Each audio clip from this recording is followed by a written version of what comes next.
유업을 받을 자라는 제목으로 우리가 말씀을 한번 생각해 보겠습니다. 우리 성도님들은 어떻습니까? 본인이 스스로 진단해 볼 때에 나는 인색한 사람입니까? 인색하지 않은 사람입니까? 어떠세요? 인색하다. 인색이라는 단어를 우리가 사전에 찾아보면 이렇게 해석을 합니다. 재물을 아끼는 태도가 몹시 지나치다. 그리고 어떤 일을 하는 데 대해서 지나치게 박하다. 라고 인색이라는 단어를 이렇게 국어사전에 해석을 하고 있습니다. 그러니까 재물이든 일이든 상관없이 굉장히 박하고 어떻습니까? 잘 이렇게 우리 표현으로 하면 이렇게 표현해서 죄송합니다. 어른들이 옛날에 많이 쓰던 표현인데 기마이가 없는 그렇죠? 그러한 모습이 인색하다라고 얘기할 수 있습니다. 그래서 어떻게 보면 절약이라고 우리가 그죠? 절약한다라고 생각할 수도 있지만 절약을 넘어서는 어떻게 보면 자린고비 같은 그러한 뜻으로 우리가 이 인색이다라는 단어를 볼 수가 있을 겁니다. 그래서 어떻습니까? 본인의 입장에서 본인이 진단을 내려볼 때에 나는 인색하다. 아니다. 나는 잘 너그럽다. 그죠? 이렇게 너그럽다는 표현을 이렇게 잘 나누고 섬긴다라고 해석을 해보시기 바랍니다. 그러면 내가 정말 인색한 사람인지 내가 너그러운 사람인지 우리가 한번 자신을 잘 볼 수 있을 거예요. 그래서 때로는 참 인색한 분도 많이 있고요. 때로는 너그러운 분도 많이 있습니다. 그런데 우리가 살아가는 삶에서 이런 것에 얼마나 우리가 인색한지를 한번 보시기 바랍니다. 사랑에 대해서 인색하지 않습니까? 사랑한다라고 말하는 것, 사랑에 대해서 행동하는 것, 우리가 인색하지 않는가라는 겁니다. 또는 칭찬하는 것에 있어서 상대방을 칭찬할 때에 우리가 칭찬을 아마 잘 못하는 분도 많을 거예요. 그죠? 칭찬에 대해서 인색한 분도 있을 겁니다. 때로는 누군가를 격려해야 될 때에 그죠? 격려하는 데 있어서도 우리가 인색한 사람이 있을 거예요. 용서를 해야 되는데 용서하는 것에 있어서도 굉장히 인색한 사람이 있습니다. 아마 다 포함될 수 있을 것 같아요. 또 이해하는 문제에 있어서 이해한다. 내가 당신을 이해합니다. 라고 얘기하는 이해의 부분에 있어서도 우리가 인색할 수 있습니다. 함께라고 얘기하면서 함께 하는 것에 대해서 인색한 사람도 있습니다.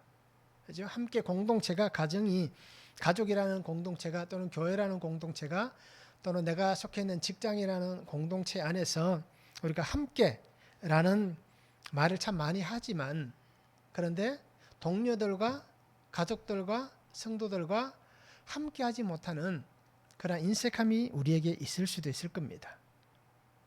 자, 이렇듯 이런 문제는 사람과의 관계에서 인색한 겁니다. 그런데 하나님을 향하여서 인색하지는 않습니까? 하나님 앞에 하나님을 믿는 믿음이 있다라고 우리가 고백을 하고 살아가면서 하나님을 향하여서 인색한 사람 혹시 내가 아닌지 보시기 바랍니다. 하나님께서 내게 사명을 주셨는데 그 사명을 이루어가는데 인색한 사람 따지고 보면 이거 인색하다라고 얘기하는 것을 우리가 보면 달란트 비율을 적용해도 무방할 것 같아요. 이제 5달란트, 2달란트 받은 사람은 인색하지 않았잖아요. 그죠? 하나님의 것을 자기에게 부여된 그 사명, 직분을 최선을 다해서 일했습니다. 순종했습니다. 인색하지 않았어요. 그런데 1달란트 받은 사람은 어떻습니까? 자신의 사명을 향해서도 인색할 뿐 아니라 하나님을 향하여서도 인색한 사람이었습니다. 그러고는 누구에게 원망합니까? 주인에게 원망하잖아요. 당신은 굳은 사람이라. 그죠? 없는 것에서 찾는다라고 원망하잖아요. 그러기 오늘 우리가 인색하지 않는가 한번 볼 수 있었으면 좋겠습니다. 그러니까 저도 가만히 생각해 보니까 참 인색한 것 같아요. 인색합니다. 저도. 그렇지 않다라고 생각을 했는데 가만히 생각해 보니까요. 참 어떻게 보면 자린고비까지는 아닌데 왜 가진 게 없으니까 자린고비가 되지는 못하겠죠. 그죠? 가진 게 있어야 자린고비가 되는데 가진 게 없어서 자린고비는 못 됩니다. 그런데 참 인색한 것 같아요. 사람들을 대하는 것도 그렇고요. 또 하나님을 향해서도 그렇고요. 저도 이렇게 보니까 칭찬하는 말이라든지 사랑의 표현이라든지 용서하고 이해하고 격려하는 데 있어서 굉장히 잘 못하는 것 같아요. 인색한 것 같습니다. 그러게 우리 성도님들도 이제 우리가 정말 하나님 앞에서 또는 함께 교제하며 공동체를 이루어가는 우리 안에 이러한 모습들이 사라질 수 있도록 그렇게 내가 먼저 손을 내밀고 내가 먼저 이해하고 내가 먼저 격려할 수 있는, 칭찬할 수 있는, 사랑할 수 있는 그런 삶을 우리가 함께 살았으면 참 좋겠습니다. 말씀을 한번 보시기 바랍니다. 오늘 바울은 4장에서 갈라디아 교회 성도들에게 다시 한번 얘기합니다. 유업을 이을 자가 모든 것의 주인이지만 그런데 어릴 때는 어떻습니까? 후견인과 청지기 아래 있다라고 얘기합니다. 자, 우리가 이 바울이 쓴 편지를 보면 어떻게 보면 어려울 수 있습니다. 특히 갈라디아서는 좀 어렵습니다.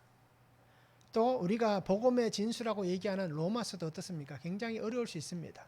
그런데 말씀을 잘 묵상해 보면 어려울수록 하나님께 주신 은혜가 더 큽니다. 그러기에 우리가 그냥 표면적으로 문자적으로 나와 있는 말씀만 보지 말고 그 속에서 하나님이 무엇을 말씀하시는가라는 것을 읽으시면서 또 묵상하시면서 우리가 찾아볼 수 있기를 원합니다. 그래서 하나님께서 그 아들을 보내사 아들의 명분을 얻게 하시고 하나님으로 유업을 받게 하셨다라고 얘기합니다. 그러니까 이 설명이 연결이 되잖아요. 그죠? 인간적 세상에서 유업을 받는 사람에 대해서 설명을 하는데 그 설명이 어떤 설명이냐면 하나님을 통하여서 이루어질 그 구속의 은혜, 유업이 바로 너희가 세상에서 살아가는 그 속에도 똑같이 있다라는 것을 얘기합니다. 그것을 비유로 이렇게 바울이 설명을 해주고 있는 겁니다. 그러면서 다시 약하고 천박한 초등학문으로 돌아가서는 안 된다라고 그렇게 말씀을 합니다. 자, 유업을 받을 자 첫 번째는 정한 때가 있다라고 말씀합니다. 1절에서 3절입니다. 내가 또 말하노니 유업을 이을 자가 모든 것의 주인이나 어렸을 동안에는 종과 다름이 없어서 그 아버지가 정한 때까지 후견인과 청지기 아래 있나니 이와 같이 우리도 어렸을 때에 이 세상의 초등학문 아래에 있어서 종노릇 하였더니 라고 말씀합니다. 바울은 성도들에게 하나님의 약속에 대해서 말씀합니다. 다시 한번 이렇게 강조를 합니다. 구속의 은혜가 무엇이다 라는 것을 말씀해 주고 있습니다. 바울은 유업을 이을 자, 즉 부모에게서 그 유산을 이어갈 자, 그 사람에 대해서 말을 하면서 바로 하나님이 주신 은혜, 그 은혜 안에서 약속을 받을 자, 그 약속의 은혜 가운데 살아가야 될 삶에 대해서 오늘 분명히 다시 한번 교인들에게 설명을 합니다. 그러면서 유업을 이을 자는 모든 것의 주인이다라고 얘기하면 상속자는 주인이잖아요. 왜냐하면 그 상속을 자기의 것으로 받기 때문입니다. 자, 그런데 한 가지 상속자이지만 그런데 한 가지 제한이 있습니다. 제약이 있습니다. 그게 뭐냐면 어린 나이에 상속자가 되었을 때입니다. 오늘 바울은 그것을 얘기합니다. 어렸을 동안에는 종과 다름이 없다라고 이렇게 표현을 합니다. 자, 어린 나이에 상속을 받는 사람이 어떻습니까? 지금 그 모습, 또 현재라든지 미래에 있어서 그가 어떤 모습인지에 대해서 설명해 주고 있습니다. 이것을 로마 시대의 그 환경을 얘기합니다. 헬라 시대가 끝나고 로마 시대, 헬라 시대부터 나왔던 그런 모습들입니다. 그래서 어린 상속자는 자신의 권리를 주장하거나 내 것이기 때문에 내가 마음대로 이 상속을 받은 것을 사용할 수 있다라고 하는 사회적 분위기가 아니었습니다. 그래서 그들에게는 오늘 성경에 바울이 얘기하듯이 후견인 또는 청지기라는 사람들이 있었다는 겁니다. 그래서 후견인은 또 청지기가 그 가정의 어떤 종이라든지, 그죠? 아니면 그 가정의 일을 도와주는 사람이 될 수도 있고, 또는 뭐 가족 중에 친인척 중에 후견인이 될 수도 있고요. 또는 사회 안에서 또는 지명도가 있는 사람이 이렇게 후견인이 될 수도 있습니다. 그런데 오늘 이 후견인과 청지기 제도가 사회적으로 자리를 잡고 있던 시대였습니다. 그래서 후견인이라는 단어를 보면요, 위임하다라는 단어에서 시작합니다. 그래서 어떤 것을 맡겼다라는 겁니다. 내가 그 사람에게 자기의 아들과 딸에 대한 어떤 상속에 대한 권리를 그 사람에게 맡겼다, 위임했다라는 것입니다. 그래서 관리자가 되게 한다든지 보호인이 되게 하는, 그래서 위탁받거나 그것에 대한 권한을 가지고 있는 사람, 그래서 어느 일정한 시간까지 권한이 있는 그 사람이 후견인입니다. 청지기는 어떻습니까? 오이코스와 레모라는 이 헬라 단어가 합성된 겁니다. 오이코스는 우리가 잘 알 거예요. 집이라는 단어입니다. 그 네모는 경영하다, 관리하다라는 뜻이 있습니다. 그러니까 어떻습니까? 이 청지기는 그가 맡은 모든 것에 대해서 이도 똑같이 후견인과 같이 어떻습니까? 그것을 관리하는 사람, 위탁받은 사람, 위임받은 그러한 사람이다라고 얘기합니다. 자, 이렇다 로마 시대는 어린 상속자는 14세가 되기까지는 후견인의 관리 아래에 있었습니다. 그러니까 14세가 되면, 그 14세가 넘었으면 후견인으로부터는 자유로울 수가 있었습니다. 그런데 또 상속에 있어서는, 그러니까 자기가 어떤 그 물질에 대한 상속을 받았다면 25세가 될 때까지, 그러니까 25살이 될 때까지는 청지기가 그의 상속을 다 관리했다라고 얘기합니다. 그러니까 후견인에게서는 14세가 넘었으면 자유로울 수 있지만 청지기에게 있어서는 어떻습니까? 25세가 되어야만 정말 자기의 상속권을 주장할 수 있다라고 얘기를 합니다. 상속자이지만 어떻습니까? 자신의 것이라고 인정될 때까지 정해진 시간이 있다라는 것입니다. 자, 이것을 오늘 바울은 뭐라고 얘기합니까? 바로 그와 똑같이 아버지가 정한 때가 분명히 있다라고 얘기합니다. 여기서 아버지가 정한 때라고 얘기하는 것은 바로 그 기한이 찰 때까지 하나님께서 감시하고 도와주고 관리하는 그러한 시간이 존재하고 있다는 것을 얘기합니다. 자, 이것을 바울은 무엇으로 비교할까요? 이 후견인 청지기를 바로 모세를 통하여서 하나님이 주셨던 그 율법에 비유를 하고 있는 것입니다. 그래서 하나님의 정한 시간이 될 때까지 이 율법을 통하여서 지금까지 하나님께서 우리를 관리해 오셨다. 우리를 돌봐주셨다. 우리를 하나님의 그 말씀 안에 있게 하셨다라고 바울은 얘기합니다. 그러면서 이제 정한 때가 되었다라는 것은 하나님께서 약속하셨던 그 약속이 이루어질 때가 된 것입니다. 때가 찼다라는 얘기입니다. 4절에 얘기하잖아요. 때가 참에라고 다시 말씀하듯이 이제 정한 때가 되었다는 겁니다. 그래서 유대인들은 율법이라는 그 후견인과 청지기가 있었고, 이방인들은 어떻습니까? 뭐 다른 수많은 것이 있었겠지만 자연법이라든지 양심이라든지 그런 것들이 후견인과 청지기로서 그들을 이렇게 붙잡고 있었다라고 얘기합니다. 그러면서 이 초등학문, 그렇죠? 이 율법이나 양심이나 자연법이라는 이 초등학문, 이 초등학문이라는 환경은 한계가 분명히 있었다는 겁니다. 그렇기 때문에 하나님께서는 정하신 때에 주님이 오게 하셨다라는 것입니다. 그가 누구입니까?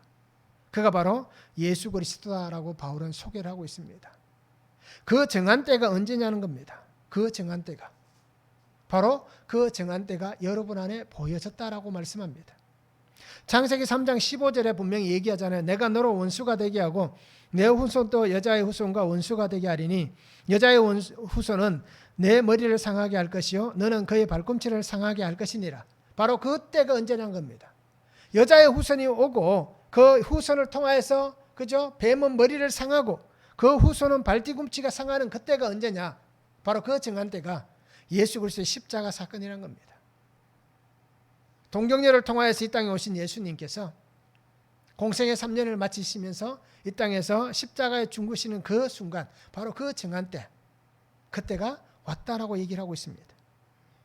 이렇게 오신 주님으로 인해서 더 이상은 후견인과 청지기의 관리 아래 있는 삶이 아니다라는 겁니다. 그러기에 그것은 초등학문과 같다는 겁니다. 그러면서 바울은 뭐라고 얘기합니까? 하나님의 구속의 은혜 안에서 영적 자유함과 말씀의 권능으로 하나님께서 맡겨주신 그 삶을 믿음의 능력으로 살아가는 삶이 되어야 한다라는 것을 오늘 갈라디아 교인들에게 다시 한번 강조를 하는 겁니다. 왜 이것을 강조하는지 알잖아요. 거짓 선생들, 이단들이 교회 안에 들어와서 유대 율법주의자들이 교회 안에 들어와서 그죠? 할례를 얘기하고 그죠? 이런 행위, 율법의 행위를 지키지 않으면 너희가 구원을 얻을 수 없다라고 잘못된 것을 가르치니까 바울이 분명히 이렇게 다시 한번 그들에게 말씀을 그렇게 강조를 하고 있는 것입니다. 이렇듯 오늘 하나님께서 이 정하신 때가 있다라고 분명히 말씀하듯이 나에게도 하나님의 정하신 때가 분명히 있을 겁니다. 주님을 만나는 그날, 하나님께서 내게 임재하시며 내게 은혜 주시는 그날, 내가 거듭나는 그 은혜 가운데 거하는 시간들, 그 정한 때가 오늘 우리에게도 분명히 있습니다. 그리고 오늘 우리가 말씀을 붙잡고 말씀을 통해서 날마다 주의 뜻을 구할 수 있기를 원합니다. 그리고 말씀의 은혜로 살아가는 삶이 되었으면 참 좋겠습니다. 말씀을 한번 적용해 보시기 바랍니다. 나에게 정하신 하나님의 때를 기다리고 있습니까? 그 정한 때를 기다리면서 믿음으로 잘 준비되어져 가고 있는지, 그죠? 나는 믿음으로 잘 준비되어져 가고 있는지 한번 적용해 보시기 바랍니다. 이 정한 때가 내가 예수님을 만난 그때가 정한 때일 수도 있고, 또는 어떤 때입니까? 앞으로 내가 살아가면서 오실 주님을 만나는 그때, 그죠? 내가 살아있을 동안에 오신다면, 그죠? 그때가 분명히 있겠지만, 그게 아니라 재림하시기 전에 내가 죽는다면, 내가 죽음을 통하여서 주님의 정한 때에 들어간 그 시간을 우리가 믿음으로 잘 준비해 가고 있는지 우리가 말씀을 통해서 한번 적용해 보면 좋겠습니다. 나는 세상에 어떤 초등학문의 종로로 타고 있습니까? 어떻습니까? 내가 지금 붙잡혀 있는 종로로 타는 것은 무엇이 있습니까? 물질입니까? 건강입니까? 아니면 자녀입니까? 아니면 노후 문제입니까? 여러 가지 수많은 것들이 있잖아요. 과연 나는 세상이 어떤 것에 종로로 타고 있는지 말씀을 한번 적용해 보면 좋겠습니다. 두 번째는 아들의 명분을 얻게 하셨습니다. 4절에서 7절입니다. 때가 참에 하나님이 그 아들을 보내사 여자에게서 나게 하시고 율법 아래에 나게 하신 것은 율법 아래에 있는 자들을 속량하시고 우리로 아들의 명분을 얻게 하려 하심이라. 너희가 아들이므로 하나님이 그 아들의 영을 우리 마음 가운데 보내사 아빠 아버지라 부르게 하셨느니라. 그러므로 내가 이후로는 종이 아니요 아들이니 아들이면 하나님으로 말미암아 유업을 받을 자니라 말씀합니다. 바울은 하나님께서 약속하신 때가 분명히 찼다라고 얘기했습니다. 때가 찼다라고 말씀합니다. 그러면서 그 약속하신 자를 보내셨다라고 말씀합니다. 창세기 3장 15절의 말씀이 이루어진 겁니다. 그런데 그가 어떻습니까? 여자의 후손으로 태어나게 하신 것입니다. 마리아를 통하여서 하나님께서 이 땅에 보내신 것입니다. 예수님께서 이 땅에 오셨습니다. 그래서 예수님은 이 땅에 우리에게 오실 때 어떻습니까? 율법의 감시와 보호 아래 있던 사람들, 그들에게 실제적인 유업의 상속자가 되는 그 은혜를 위해서 오신 분입니다. 예전에는 주님이 오시기 전까지 어떻습니까? 율법이라는 그 초등학문에 매여서 그것의 감시를 받고 그 보호 아래 있었는데, 그런데 이제는 어떻습니까? 주님이 오심을 통하여서 그 율법이 아니라 실제적 유업의 상속자가 되는 그 은혜로 주님이 오신 것입니다. 예수님께서 오심을 통하여서 율법이라는 이 한계 속에 속해 있던 삶이 어떻게 됩니까? 자유와 구원이라는 그 은혜를 값없이 누리는 자유인이 되는 그 은혜의 삶이 되게 주신 것입니다. 그래서 예수님께서 오심을 통해서 죄에서 해방되게 하시고 구원의 은혜를 얻는 그 때가 오늘 우리에게 임한 것입니다. 그래서 오늘 우리가 하나님을 그 은혜 때문에 아버지라고 부를 수가 있는 것입니다. 하나님의 구속사의 이 은혜 안에서 우리가 어떻습니까? 하나님의 자녀가 되는, 하나님의 양자가 되는 그 은혜를 주셨기 때문에 오늘 우리가 아버지라고 부를 수 있는 겁니다. 실제적으로 우리가 하나님을 아버지라고 부를 수 있겠습니까? 없잖아요. 그런데 하나님께서 그리스도를 통하여서 우리가 그죠? 양자가 되는 그 은혜를 오늘 우리에게 허락해 주신 것입니다. 죄의 종이 되어서 죽어가는 인생이었습니다. 그리고 이 땅에서 더 이상은 희망도 소망도 없는 인생입니다.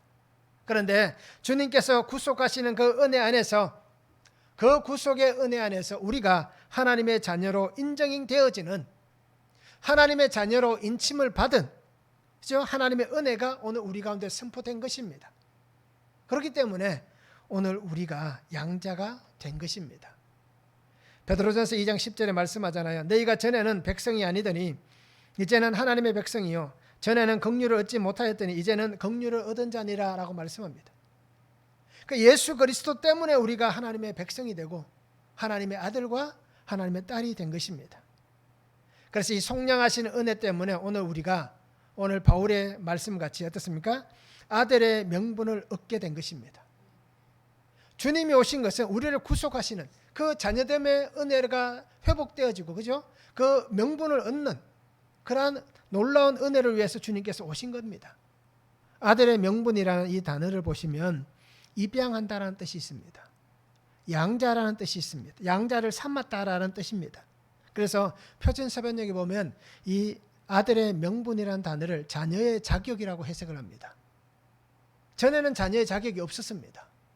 그런데 속량하신 이 은혜 안에서 우리가 아들의 명분, 자녀가 되는 이 복을 누리게 된 것입니다. 자, 양자는 어떤 사람이 양자가 됩니까? 상속자가 없을 때에, 그죠? 그 상속자가 되는 겁니다. 법적으로 후손이 되는 겁니다. 그것이 법적 후손으로 인정이 되는 것이 양자입니다. 그래서 양자는 어떤 그 부모와 관련했을 때 뭐 유언이라는 게 있지 않습니까? 부모가 이 세상을 떠나갈 때에 아들, 딸이라는 양자나 양녀에게 유언을 남깁니다. 그래서 이 양자는 것은 유언과 관련되어서 양부모에 대한 모든 의무를 자기가 지는 것이 바로 이 양자의 의무이고 양녀의 의무입니다. 그러기에 오늘 하나님께서는 우리가 바로 이 속량하신 은혜 안에서 아들의 명분을 얻은 이 놀라운 은혜를 주셨습니다. 그래서 바울은 이 은혜를 통해서 하나님을 어떻게 부르고 있습니까? 우리가 아마 이 단어를 많이들 좋아하실 거예요. 아빠, 아버지라고 부르잖아요. 그런데 이 아빠, 아버지라는 단어를 보시기 바랍니다. 두 가지의 단어가 어떻습니까? 똑같은 단어입니다. 헬라어로 쓰여지는 그 단어는 조금 차이가 있지만 그러니까 해석하는 그 단어의 의미는 똑같습니다. 아빠라는 것은 아빠라는 그 헬라어입니다. 아빠라는 헬라어를 씁니다. 아버지는 파테르라는 이 헬라어를 씁니다. 그래서 똑같이 아버지, 아바, 아버지라는 똑같은 단어입니다. 자, 우리가 로마서 8장 14절에서 17절에 보면 오늘 갈라디아에서 나오는 이 말씀과 동일한 말씀이 나옵니다. 무릇 하나님의 영으로 인도함을 받는 사람은 곧 하나님의 아들이라. 너희는 다시 무서워하는 종의 영을 받지 아니하고 양자의 영을 받았으므로 우리가 아빠 아버지라고 부르짖느니라. 성령이 친히 우리의 영과 더불어 우리가 하나님의 자녀인 것을 증언하시나니 자녀이면 또한 상속자 곧 하나님의 상속자요 그리스도와 함께 한 상속자니 우리가 그와 함께 영광을 받기 위하여 고난도 함께 받아야 할 것이니라 라고 말씀합니다. 양자가 되었기 때문에 어떻습니까? 이제 하나님의 그 영을 받아서 종이 아니라 하나님의 그 영을 받아서 우리가 양자가 되었기 때문에 우리가 그리스도와 함께 거하는 겁니다. 그리스도와 함께 살아가는 겁니다. 그리스도의 영광 가운데 우리가 들어간다면 우리가 그리스도의 고난 가운데도 함께 하는 겁니다. 영광과 고난의 자리에 함께 있는 자가 바로 이 하나님의 구속의 은혜 안에서 양자됨의 복을 누리는 성도의 삶이 바로 그러한 삶이다라는 것입니다. 좋은 것만 취하는 것이 아닙니다. 그 가문에, 그 가정에 법적으로 후손이 되었다면, 그렇죠? 좋은 것만 내가 취하는 후손이 아니라 그 가정에 어떻습니까? 흉한 것도 내가 다 책임을 져야 되는 겁니다. 같이 받는 겁니다. 그렇기 때문에 우리 성도님들이 하나님의 이 상상할 수 없는 이 놀라운 상속의 은혜를 우리가 값없이 받았잖아요. 그리고 그 자녀됨의 은혜를 우리가 값없이 받았습니다. 그러면 이제는 우리가 이 아들의 명분, 그죠? 자녀됨의 자격을 가지고 믿음 안에 신실하게 살아가는 삶이 되면 좋겠습니다. 그래서 하나님께서 나를 친히 인정하시는 너는 내 아들이다. 너는 내 딸이다 라고 인정해 주시는 그 은혜의 삶을 우리가 함께 살았으면 좋겠습니다. 우리가 세상 살아가면서 이 명분을 빼앗기지 않기를 바랍니다. 그렇죠? 하나님의 자녀란 이 그저 놀라운 이 은혜를 잃어버리지 않기를 바랍니다. 하나님께서 내게 주신 이 놀라운 축복을 죄 때문에, 그죠? 죄 때문에, 죄로 인해서 이것을 상실해 버리는 그러한 안타까운 삶을 우리가 살지 않았으면 좋겠습니다. 그래서 하나님의 은혜 안에서 나를 이 유업을 이어받을 자로 세워주신 그 뜻 안에서 구속의 삶을 우리가 복되게 살아갈 수 있는 귀한 성도가 되면 참 좋겠습니다. 말씀을 한번 적용해 보시기 바랍니다. 하나님과의 관계에서 자녀로서 친밀함을 누리고 있습니까? 내가 하나님의 자녀로서 어떻습니까? 친밀함을 잘 누리고 있습니까? 아니면 서먹서먹합니까? 우리가 부모와 자녀 간의 관계를 우리 가정을 통해서 한번 보시기 바랍니다. 집에서 부모와 자식 사이의 관계가 서먹합니까? 아니면 친밀합니까? 한번 생각해 보시기를 바랍니다. 우리가 정말 그렇게 살고 있다면 어떻게 해야겠습니까? 서먹한 관계라면, 그죠? 친밀한 관계가 되기 위해서 누군가는 노력을 해야 되잖아요. 근데 누가 노력을 해야겠습니까? 부모가 노력을 해야 됩니다. 자, 그래서 하나님과의 관계에서 자녀로서 친밀함을 누리고 있는지 한번 보시기 바랍니다. 그리고 또 한 가지는, 그런데 우리가 하나님과의 관계에 있어서는 하나님이 나에게 이렇게 친밀하게 해달라 하면 안 됩니다. 내가 친밀하게 돼야, 이때는 자녀가, 그죠? 하나님에게 친밀하기 위해서 더 애쓰고 더 노력해야 되는 겁니다. 자, 만약에 친밀함을 누리고 있지 못하다면 무엇 때문에 내가 하나님과 관계에 있어서 교제하는 데 있어서 친밀함을 누리지 못하고 있는지 우리가 한번 생각해 보시고 적용해 보시면 좋겠습니다. 아마 대부분이 죄 때문일 겁니다. 죄로 인해서 그 담이 생겨나기 때문에. 또 하나는 아들의 명분을 얻었습니다. 나는 상속을 이을 영적 후사로 살아가고 있습니까? 하나님의 이 상속을 이어갈 영적 후사로 내가 살아가고 있는지, 예수님과 함께 영광 가운데도 거하고 고난 가운데도 거하면서 주님 다음으로 내가 이 영적 후사가 되어서 그것을 이어가고 있는지, 그런 삶을 내가 살아가고 있는지 말씀으로 적용해 보면 참 좋겠습니다. 세 번째는 다시 돌아가서는 안 된다라고 말씀합니다. 8절에서 11절입니다. 그러나 너희가 그때에는 하나님을 알지 못하여 본질상 하나님이 아닌 자들에게 종노릇 하였더니 이제는 너희가 하나님을 알 뿐 아니라 더욱이 하나님이 아신 바 되었거늘 어찌하여 다시 약하고 천박한 초동학문으로 돌아가서 다시 그들에게 종노릇 하려 하느냐. 너희가 날과 달과 절기와 해를 삼가 지키니 내가 너희를 위하여 수고한 것이 헛될까 두려워하노라 라고 말씀합니다. 갈라디아 교회 성도들에게 분명히 얘기합니다. 과거에 여러분들이 믿음이 없던 그 삶을 한번 보십시오. 믿음으로 살기 전, 믿음이 생겨나기 전 여러분들은 어떻게 살았습니까? 우상에 빠져서 살지 않았습니까? 로마 시대에 속해 있지만 헬라 문화권이 있잖아요. 헬라 시대부터 수많은 그 어떻습니까? 철학이라든지 그 우상들을 통해서 사람들이 살아왔습니다. 결국 하나님이 없는 삶 속에는 우상밖에 없었습니다. 그 우상 숭배로 인해서 그들의 삶이 어떻게 되었을까요? 오늘 성경에도 얘기하잖아요. 본질상 하나님이 아닌 자들에게 종노릇 했다라고 얘기하잖아요. 그러니까 로마서에 보면 어떻습니까? 본질상 진노의 자식이었다라고 얘기하잖아요. 이렇듯 하나님의 진노로 인해서 멸망당할 인생들이었습니다. 그런 그들에게 주님이 오셨고 하나님께서 그들에게 하나님을 알아갈 수 있도록, 그죠? 예수 그리스도 통해서 하나님을 알게 하셨고 또 하나님께서 그들을 알고 계시는 그러한 삶이 되게 해 주신 것입니다. 하나님이 나를 아신다, 내가 예수님을 통해서 하나님을 안다 라고 얘기하는 것은 얼마나 큰 복입니까? 이 은혜를 받았던 사람들입니다. 그런데 그들이 거짓 선생들 때문에, 이단 때문에, 또는 그 잘못된 사상을 가르치는 유대율법주의자들 때문에, 아니면 영지주의자들 때문에, 또는 자신의 죄라든지 악함 때문에 하나님을 떠나고 하나님의 말씀이 아닌 헛된 사상에 물들어가는, 잘못된 가르침에 솔깃해서 넘어가는 이 어리석음에 빠져 있는 그들의 모습이란 겁니다. 너희가 다시 그렇게 돌아가고 있다라고 얘기합니다. 그래서 분명히 바울이 얘기했잖아요. 성령으로 시작했다가 육체로 마치겠느냐. 주의 은혜 가운데 거하면서 성령의 그 기쁨 가운데 살다가 이렇게 잘못된 모습 속에 빠지면서 육체로 멸망당하는 그러한 현재의 모습으로 너희들이 있다. 너희가 그렇게 되겠느냐라고 말씀합니다. 그러니까 바울이 얼마나 안타깝겠습니까? 그렇잖아요. 교회를 세우고 복음을 전하여서 교회를 세우고 또 그 교회 안에서 성도들이 믿음 안에 든든하게 자라나는 모습을 보고 떠나갔습니다. 그런데 들려지는 소문이 이 정말 가슴 아픈 이런 소문이 들려지는 겁니다. 그러니까 편지를 통해서 그 갈라디아 성도들을 이렇게 어떻습니까? 자신의 그 애통함을 그렇게 전하고 있는 겁니다. 그래서 바울은 오늘 성경에 얘기합니다.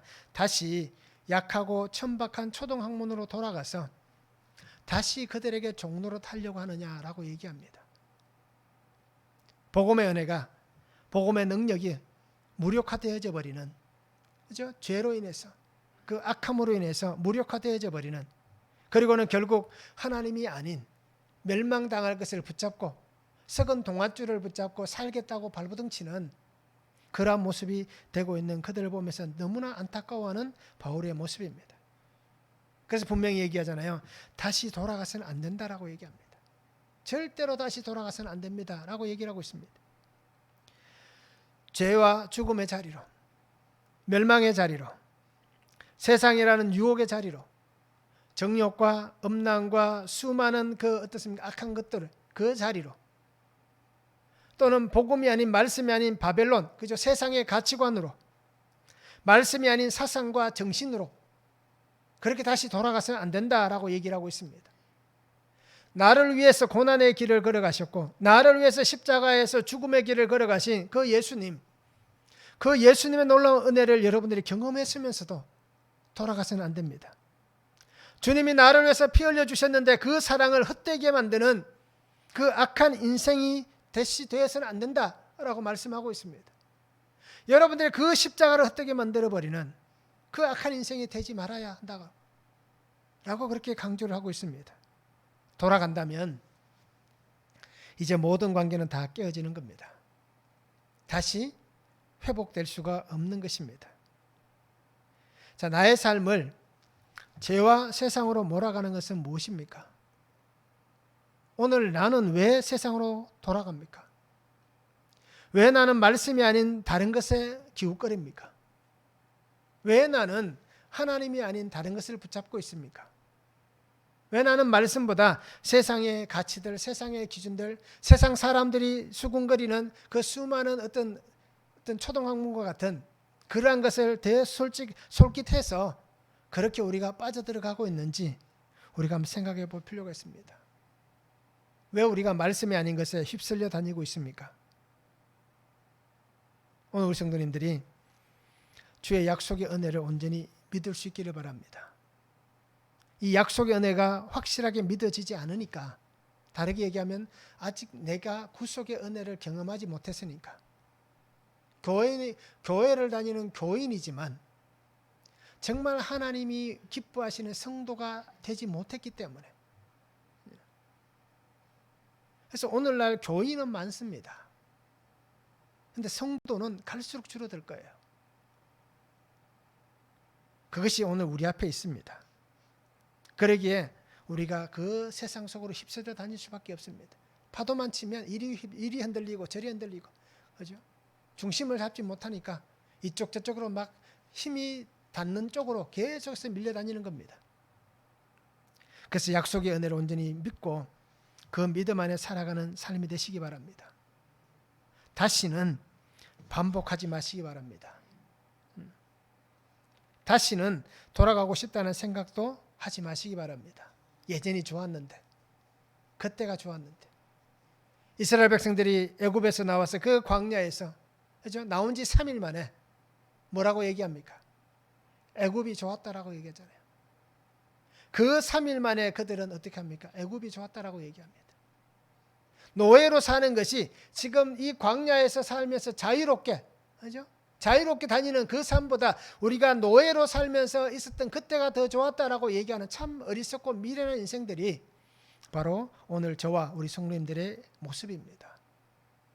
그러기에 우리는 다시 돌아가고 싶다는 생각들을 버리시기 바랍니다. 믿음으로 말씀으로 주님과 함께 사는 성도가 되시기 바랍니다. 그래서 하나님의 권능 안에 살아갈 수 있고, 그래서 매일매일 날마다 우리가 이 말씀을 묵상하면서 그렇게 살아가시기 바랍니다. 근데 바울이 얘기하잖아요. 너희가 날과 달과 절기와 해를 삼가 지킨다고 얘기합니다. 안식일도 지키고 유월절도 지키고 절기도 지키고 주일도 잘 지킨다. 그런데 뭐라고 얘기합니까? 내가 너희를 위하여 수고한 것이 헛될까 두려워한다라고 얘기하잖아요. 교인은 교인인데 성도가 아니란 얘기입니다. 하나님의 그 은혜를 잃어버리고 빼앗겨버린 그 삶으로 형식적으로 위선적으로 그냥 예배하고 하나님 앞에 나와 있다고 한들 그것이 정말 하나님께서 기뻐 받으시는 것이냐라는 겁니다. 그리고 오늘 성도님들이 정말 날마다 말씀으로, 그죠? 승리할 수 있는, 날마다 말씀 안에 살아가는 그런 복된 성도가 되면 참 좋겠습니다. 말씀을 적용해 보시기 바랍니다. 은혜를 받았습니다. 은혜를 경험했습니다. 그런데 여전히 내 마음에 있는 세상의 것은 무엇이 있습니까? 은혜도 받고 경험도 했습니다. 그런데 여전히 내 마음 한구석에 남아있는 세상의 가치관, 세상의 기준, 세상의 그 유혹 등 그것들은 무엇이 있는지 한번 적용해 보시기 바랍니다. 예전의 삶으로, 환경으로, 예전에 내가 가지고 있던 가치관, 사상으로 돌아가고 싶은 마음은 왜 생깁니까? 원인이 있을 겁니다. 그죠? 그런 마음이 생기는 원인이 있습니다. 그리고 우리가 한번 적용해 보면 좋겠습니다. 말씀 안에서. 왜 내가 자꾸 돌아가려고 하는지. 연호도 아니고. 그죠? 왜 자꾸 돌아가려고 하는지 우리가 한번 적용해 보면 참 좋겠습니다. 하나님의 부르심과 택하심이 은혜 안에 사는 성도는 날마다 말씀으로 살아가는 삶이 되어야 합니다. 그러기에 우리가 매일매일 말씀을 묵상하시기 바랍니다. 말씀이 있어야 됩니다. 그 말씀이 있어야 구속의 약속을 붙잡을 수가 있습니다. 그리고 주시는 약속의 은혜가 이루어지는 것을 볼 수가 있습니다. 그리고 그 은혜의 유업을 내가 이을 자인지 내가 영적 후사인지도 볼 수가 있는 겁니다. 우리가 교회는 출입하지만 영적 후사가 못 되면, 하나님의 아들과 딸로서의 상속자가 되지 못한다면 끊어질 인생이라는 겁니다. 그리고 오늘 우리 성도님들이 예수님의 구속의 은혜 안에서 아들과 딸이 되시기 바랍니다. 그리고 그 은혜와 그 능력으로 내게 주신 그 삶의 자리에서 하나님의 말씀으로 날마다 주님의 아름다운 일들을 이루어갈 수 있는 그런 복된 성도의 삶이 되면 참 좋겠습니다. 오늘 나를 양자가 되는 아들의 명분을 우리에게 주셨고 그것을 허락해 주셨습니다. 그리고 오늘 나를 양자 삼으신 이 아버지의 크신 사랑, 그죠? 그 사랑 가운데 살아갈 수 있기를 원하고, 또 그 사랑 안에서 내게 부탁하신 복음의 사명을 잘 감당해내는 그런 성도가 되었으면 참 좋겠습니다. 그래서 언제나 주의 능력 안에서, 그죠? 역사하시는 하나님의 놀라운 통로가 되는, 하나님의 역사하시는 통로가 되는 그러한 복된 삶을 살아갈 수 있기를 주님의 이름으로 축원합니다. 기도하겠습니다. 사랑의 아버지 하나님 감사합니다. 오늘도 주신 말씀을 바라봅니다. 주 은혜 안에 살게 하시고 주님 능력 안에 살아가게 하심에 감사를 드립니다. 아버지 하나님, 유업을 받을 자로 살아가는 은혜를 허락하여 주시옵소서.